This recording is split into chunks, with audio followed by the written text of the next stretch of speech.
What is neurodiversity? What is it about these people? Dyslexia, autism spectrum, ADHD, Gifted, dysgraphia. All brains are different. It's okay to be who you are. This is the Neurodiversity Podcast. Hey everyone, I'm so excited to welcome you to episode 100 of the Neurodiversity Podcast. I'm Emily Kircher-Morris, and we have a special episode today. In honor of October being ADHD Awareness Month, we are revisiting a talk I had with one of my favorite guests. Dr. Matt Fugate was a guest on episode 35, and he spoke about how we can reframe the conversation about ADHD to really highlight the strengths and understand how we can support our neurodivergent ADHD kids. One of the reasons that this conversation is one of my favorites is because it is really personal in a lot of ways. And if you are an ADHD adult, I think you might find a lot of our conversation really therapeutic as we work to redefine what ADHD means. If you're a listener who's been with us since episode 1, or you're someone who has just found us, thank you for being a part of this journey. We are excited to launch into our next 100 episodes and keep the momentum going as we continue our work toward creating a neurodiversity affirming world. I'm Matt Fugate. I am an assistant professor in educational psychology at the University of Houston downtown. My primary research focus is in underserved populations, more specifically, students who are gifted with ADHD. My conversation with Dr. Matt Fugate is next. Stay with us.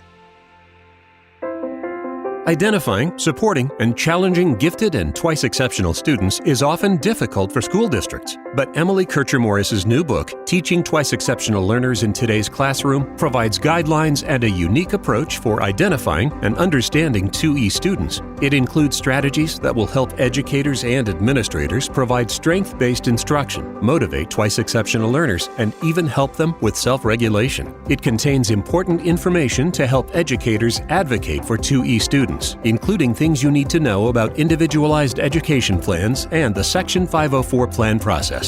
This important new book is now available. Go to neurodiversitypodcast.com for links to get your copy. Teaching Twice-Exceptional Learners in Today's Classroom from Free Spirit Publishing.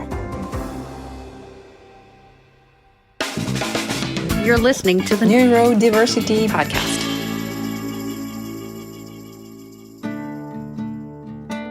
So Dr. Matthew Fugate is today's guest, and I came across some of his work while I was researching for a book that I just finished writing. He is an assistant professor at the University of Houston downtown, and I actually reached out to him because I had some questions about his research, and I just found it really fascinating. Dr. Fugate has looked at ADHD from a lot of different directions and perspectives, and I am really hopeful that his findings will help not only parents and educators of kids already diagnosed with ADHD, but also anyone who just even suspects that a student or a child may have it. So, Matthew, let's start by reminding our listeners exactly what ADHD is and what symptoms we should be looking for. ADHD is a neurological condition, often defined with consistent patterns of inattention and or hyperactivity, impulsivity, that can cause interference with the individual's day-to-day life. And that can manifest itself in a variety of ways. It can result in lots of disorganization, difficulty maintaining attention to tasks, particularly tasks that are of low interest or repetitive. A lot of times these students will avoid anything that they dislike or are reluctant to engage in because it might require that sustained mental effort. And in schools, we see this with classroom work, with homework. Homework is a huge issue. I'm a little ADHD myself, which is why I think I gravitated towards this area. I'm constantly losing things or misplacing them. Mm-hmm. There's also a lot of distraction by external stimuli. So if I'm in an area where there's a lot of activity going on, I have a hard time focusing on the people I'm with. Yeah. So kind of like that difficulty filtering out the important versus the non-important. Exactly. And there's this idea of lowered latent inhibition. And we see this a lot with students who are ADHD. Right. When I'm with teachers, I put it this way, we all have a peripheral vision. People without ADHD, they're able to focus. They're able to close off their peripheral. For people with ADHD, we can't close off our peripheral. So this information is always coming in, which has its advantages and disadvantages. I can relate to you about the diagnosis. I was diagnosed with ADHD as a kid back at a time when girls especially were not really diagnosed. And so it's one of the things I feel like, when I'm working with either when I was a teacher and worked with my students or now working with my clients, I can really kind of connect with that. And I think even as an adult, I recognize that in myself too. And it's taken me a long time to just even kind of get to that point where I really kind of have that self-awareness of what goes along with that. There's a stigma about an ADHD diagnosis that is pretty pervasive. One of the studies I did a few years ago looked specifically at ADHD in girls who are gifted during their secondary education years. Their experiences are very different from that of boys. And often they are seen very differently by their peers and the adults in their lives. And so that creates a unique set of challenges for them. So let's tie this back into giftedness. What is the prevalence of ADHD in people who are also gifted? Does it occur more often? Does it occur less often? That's the $64 million question. Mm-hmm. In general, it's estimated that there are about 385,000 twice-exceptional students, those students who are gifted and that encompasses all the ands sitting in our classrooms today. Mm-hmm. But what we don't have is a systematic way of truly identifying these students because unlike special education, that there's a federal mandate for giftedness, it varies from state to state. And there's also a lot of still misunderstanding about the fact that you can be gifted and. Mm-hmm. You can be gifted and have a behavioral difference or a learning difference. And so it's really hard to estimate the prevalence of this, but I would suspect it's much higher than we think it is. Right, because a lot of those students are probably compensating because of their cognitive ability. Oh, exactly. And let's face it, teachers are the gatekeepers to identification for giftedness. Mm-hmm. And unfortunately, they often look at behaviors. And so if you're seeing a student who's not turning in their homework, not completing their work in class, who acts out in class because of impulsivity and hyperactivity, they are unfortunately often the ones who the teachers are like, the way they behave, they couldn't possibly be gifted. Yeah. We're starting to see less of that, but it's still there. Well, I know the universal screening that a lot of districts have gone to has helped with some of that. But I mean, I know a lot of districts still use teacher referrals, as part of their screening process. And I wish I could do away with them in one fell swoop. Yeah. But quite honestly, even some of the screeners and the tools we're using aren't necessarily appropriate for those children. Tell me more about that.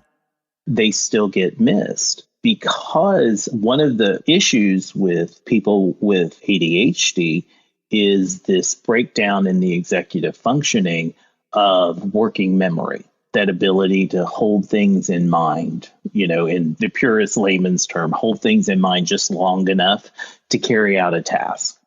And that can cause a breakdown in a lot of our traditional settings. So when we are in this age of educational accountability, still relying on not only tests like the COGAT and the NNAT, but also relying on results from standardized state assessments as part of the criterion that is looked at in the overall view, then it can be difficult for those children to qualify. It's not that they can't do well, it's that they don't do well on those types of assessments for a number of reasons. We're not getting an accurate measurement of their true ability. Exactly. One of the things that I always try to encourage is to add in other pathways for these students.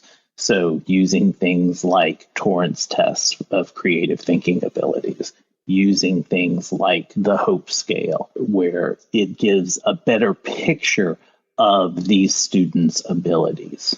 So I know there's always also the question about misdiagnosis, that characteristics of giftedness will be perceived as ADHD inaccurately. What do you know about how often that occurs?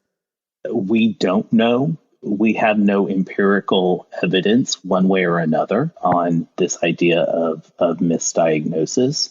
We have anecdotal evidence, but it's not something that we've been able to empirically quantify. I do know people often fall very strongly on one side of the argument or another. Mm-hmm. Several years ago, I was speaking with a mother in the Pacific Northwest whose daughter was gifted and ADHD. And she felt very strongly about this idea of misdiagnosis, and it angered her because for her experience, there was no misdiagnosis. Her child was gifted and she was ADHD.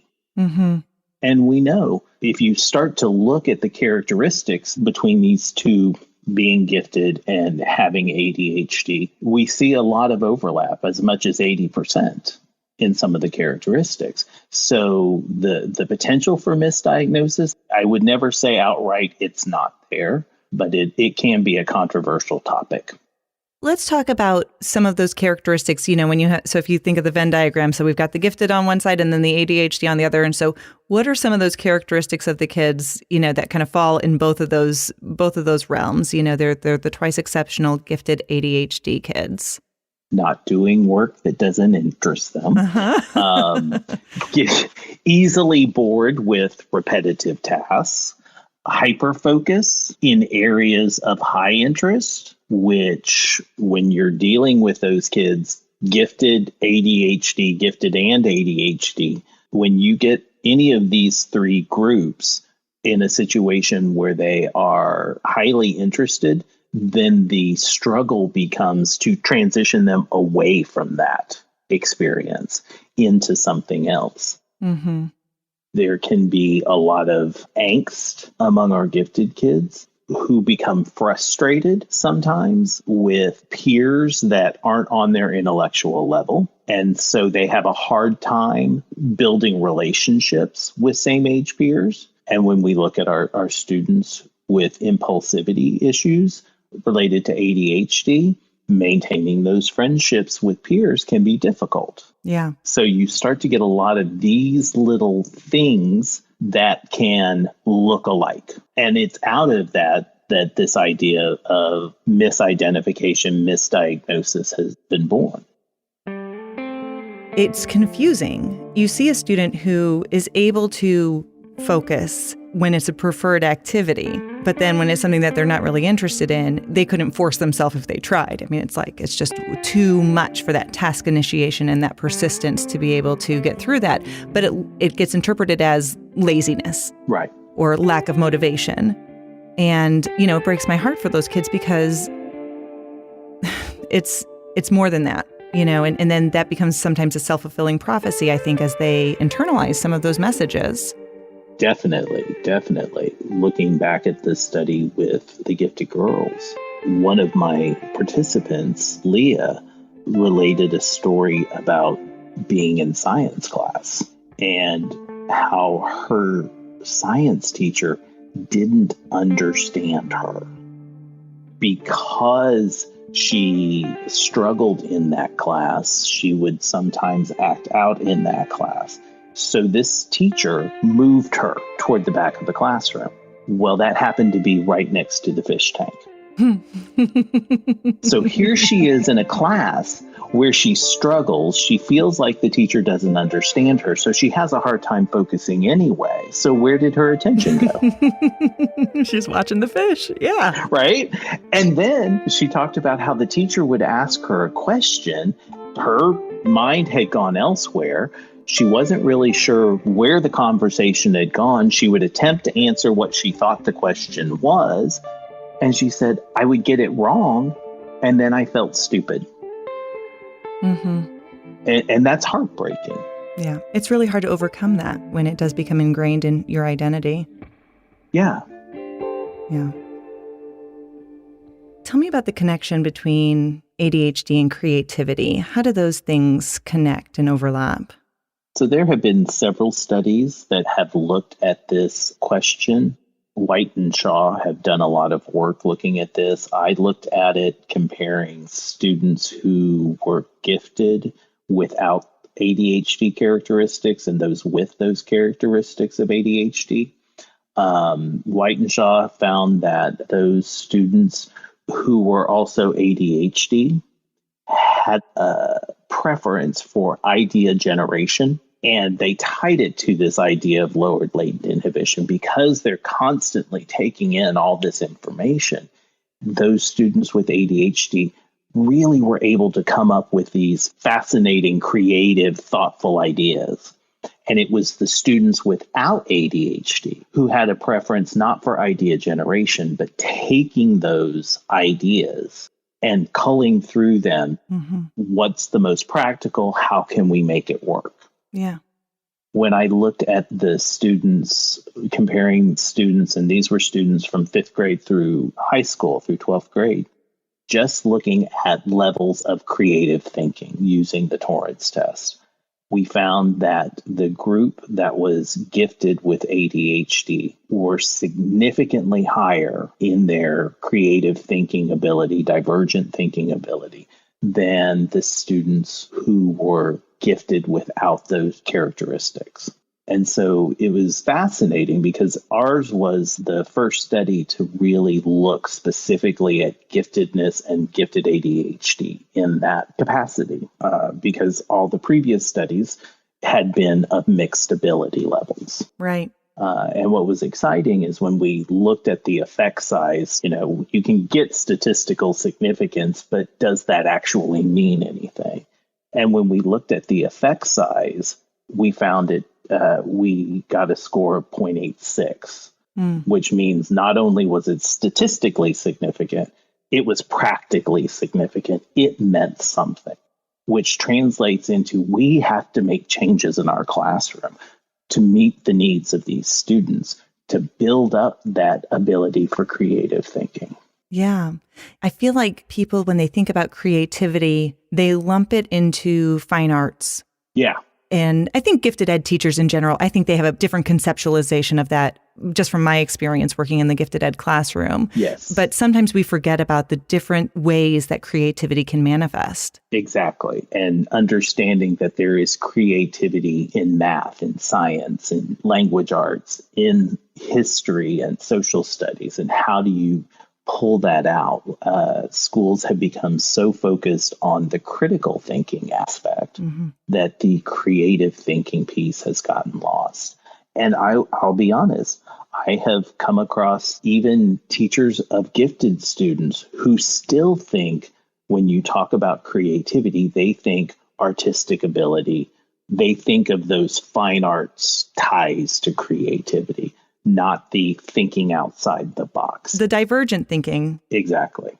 You wrote a chapter for Scott Barry Kaufman's book, Twice-Exceptional. Yes. And if I'm recalling correctly, the title of that chapter was Attention Divergent Hyperactive Giftedness. Did I get that right? You did. Tell us about that, how you came up with that and what that means, and what does it mean for parents and teachers too? That is a term that I started. You'll notice when I talk about R2E kids, I try to avoid any language focused on deficit, disorder, dysfunction. I don't like those terms. They're very negative. They imply can't. Yeah. It's not that these students can't do something. It's just that they learn and behave differently. Mm. It's up to us as educators to understand what those differences are and how can we leverage those differences to help these students succeed.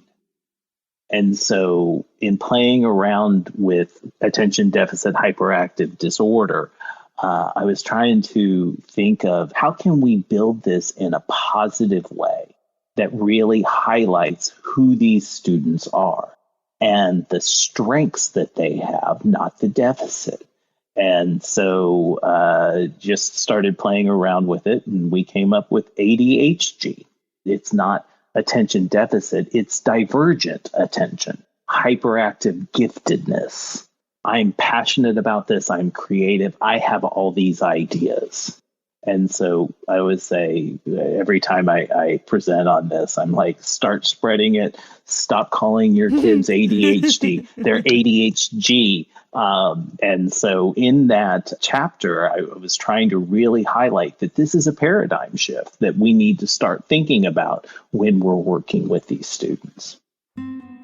Taking that strengths-based approach, which I feel like, just within the neurodiversity kind of movement, that really is a big part of it, is everybody has abilities and right. Everybody has struggles, but let's focus on the strengths and move forward from there instead of trying to change them, instead of trying to fit that square peg in a round hole. I tell my undergraduate future teachers all the time, on that first day of school, when you're greeting those 22, 23, 25 precious little sets of eyes that are walking into your classroom, at the end of the day, the only one who has to change is you. We can't do the same things over and over again. Yeah. We, the educators, the teachers, the administrators, the gifted coordinators, we're the ones who need to adapt to their needs. I got goosebumps as you're just saying that. I feel like that's such a powerful message for educators and sometimes parents maybe to hear too, that we don't have to fix or change our kids. We have to change our perspective. Yeah. And there has been movement within the neurodiversity community for this strength-based approach that hasn't yet filtered down to our schools.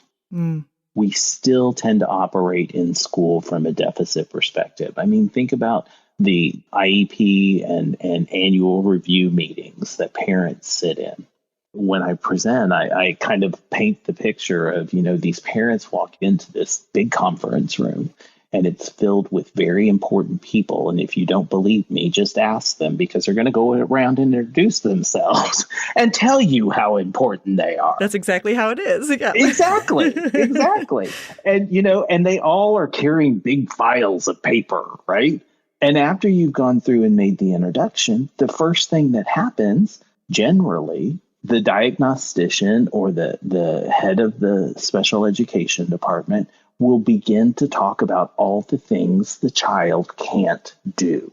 To this day, I don't know when I was in the classroom if this was a change that our special education department made in general, or if it was just with the ARDs that I took part in, because after a while, I would interrupt, before we get started, and I'd open my big file and say, look at where we started the year. Look at where we are now.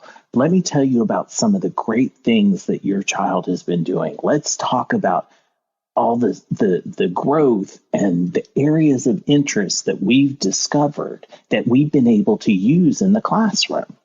So after a while, my special education department was just like, and I think Mr. Fugate has something he wants to say. They were just open with you. Yeah. They figured out I'm going to talk anyway. But it changed the dynamic of those conversations. Yeah, the entire tone. Yeah. And then when we were building those IEPs, we were able to say, okay, based upon these strengths, these improvements that we've seen, how can we leverage that as we develop the educational plan moving forward? It's that self-reflection. How do we change the environment instead of changing the child? Exactly. So this has been a really great conversation. Give us some final thoughts about what you'd like for parents and educators and counselors to remember. I would urge, first of all, for parents, education, helping them as much as teachers and educators are just starting to really grasp this idea of twice-exceptionality in general and the strengths that these students display. I would want parents to offer opportunities to educate those parents. For the teachers, really thinking about how can I change what I do in the classroom?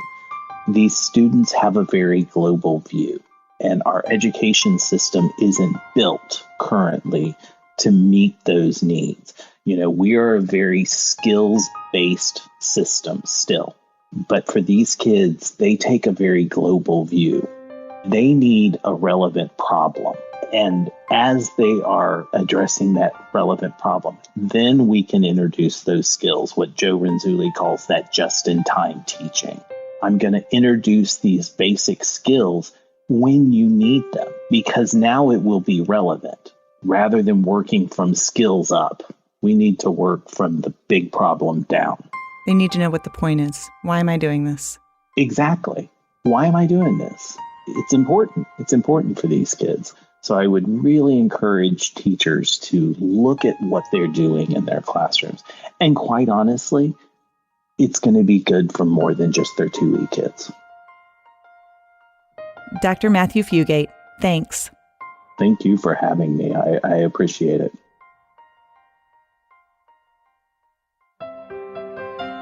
A lot of these episodes are personally meaningful for me, but I have to admit that this one really hit home.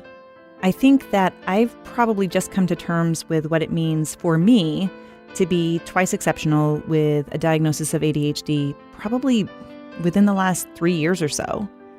I'm finally starting to accept what that means about my strengths and also my struggles, and it's helping me to let go of the negative things that I've been told and internalized over all of these years.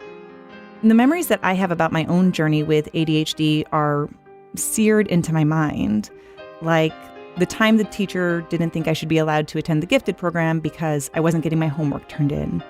Or I remember my face just turning bright red and looking down at the floor when my teacher asked me in front of the whole class if I'd remembered to take my medicine that day.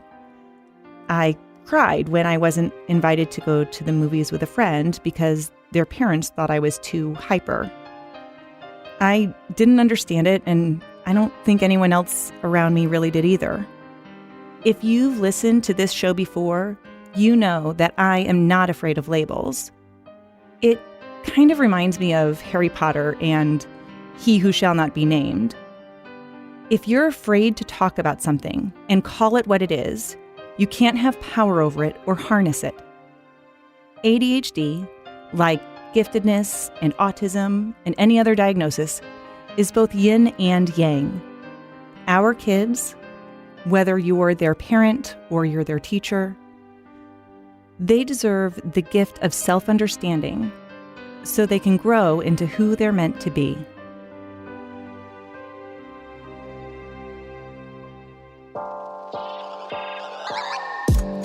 I think ADHD mostly just means that you can see the big picture really well compared to other people. That's just my opinion. A lot of the times, if there's a piece of paper in front of me, I read it involuntarily. But if the teacher was talking out loud and telling us instructions out loud, I almost never followed all of them. I would have to go back, and it was usually a group assignment when the teacher would talk like that, and I'd have to ask the other people in my group what they just said, or I would just pretend like I knew what we were doing, and I would just sit there and go, okay, what do we do next? I think it's a struggle to even show up sometimes because I don't even realize how much it impacts me when I'm not thinking about it, but there are so many times when my ADHD affects me from going to school because I wake up in the morning and I'm like, oh, I don't feel good. Is it really worth my time today? Am I really gonna get anything out of this? Am I really gonna learn? And then I do end up getting behind because that's what happens. I feel like I have a lot harder time doing things for a long period of time without getting really, really distracted. And then I'm also a lot more observant and a lot more creative than your average person. So it does come in handy occasionally. I never did my homework. The only reason why I got good grades in any class is because I did well on tests. I think so many of my teachers and just teachers in my school don't even know how ADHD affects kids. And I don't think that they know how many kids really have it. They seem to think about it like, okay, this student has ADHD, that means they this, and this, as opposed to like, this student has ADHD, what does he or she need? We're almost like generalized as like, okay, this kid has ADHD, he can't focus, make him focus. As opposed to like, this kid has ADHD, what does he need specifically? Those teachers that don't understand, they're kind of just like, push through it, you have to do it, just push through it. And it's like, well, that's not good advice for me, because I know that's the logic. I know I have to do that, but it's not going to fix anything just telling me. And those are the classes that I typically don't do the best in. I'm Emily Kircher-Morris. See you next time.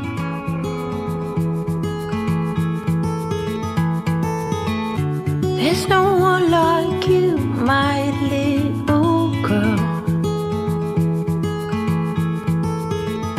Your eyes so blue under those brown curls. Soon you're on your way, promise me that you know the world is yours, strike them with your glow.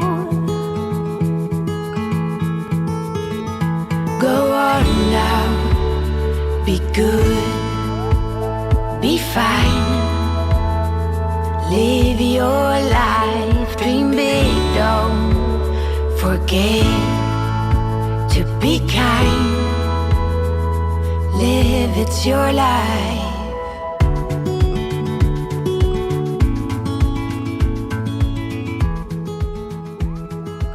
This was a reprise of an earlier episode as part of ADHD Awareness Month. We'd like to thank Dr. Matthew Fugate, and if you want to know more about his work, you'll find links on today's episode page at neurodiversitypodcast.com. While you're there, you can check out past episodes, get in touch with us, or check out our social media pages. Our music this week is courtesy of Stefan Carlin, Henrik Niesgaard, Echo Bell, Riverworn, Dust Follows, Stefan Netzman, and Velvet Moon. Our host is Emily Kircher-Morris. The executive producer and post-production editor is me, Dave Morris. For all of us here, thanks for listening.